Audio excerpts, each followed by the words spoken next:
Merge. E ceasul 5 fără 5 minute. Eu și colegii mei Tisi și Bobby discutam despre copilărie. Și din discuție în discuție, uite unde am ajuns și ce-am creat. Îmi aduc aminte când eram copii, golăneam pe stradă, făceam nebunii. Șterpeleam un măr sau o pară din piață, stăteam la Caterinca zi și noapte, ce viață. Mi-e dor de clipele când eram la liceu, de profa care ne punea absențe mereu. Ce gagicari eram, câte fete agățam, ce tari ne dădeam și n-aveam niciun ban.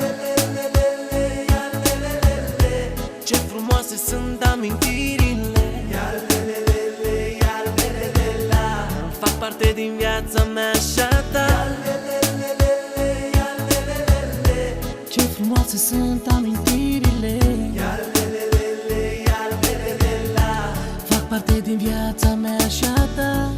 Așa de repede timpul a trecut, mi-e dor de bairamurile de demult. Ce-aș mai mânca pâine turcească încă o dată, să fiu din nou la prima dragoste cu o fată.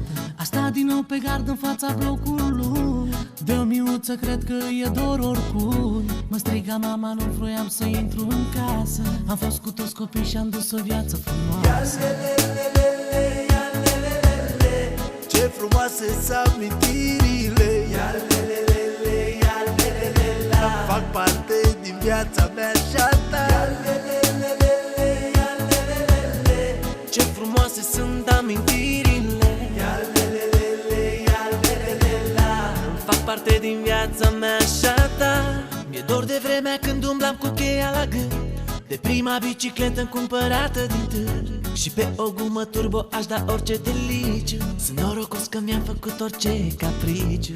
Am pus pe hârtie câteva amintiri, erau momente pline de fericiri. Și dacă ți-a plăcut, dă like la piesa noastră, că piesa e făcută la cererea voastră. Ce frumoase sunt amintirile, fac parte din viața mea și a ta. Ce frumoase sunt amintirile, fac parte din viața mea și a ta. Ce frumoase sunt amintirile, fac parte din viața mea și a ta. Ce frumoase sunt amintirile, fac parte din viața mea și a ta. Băi, dă o chitară de cu mai mult stil. Ceasul 5 fără 5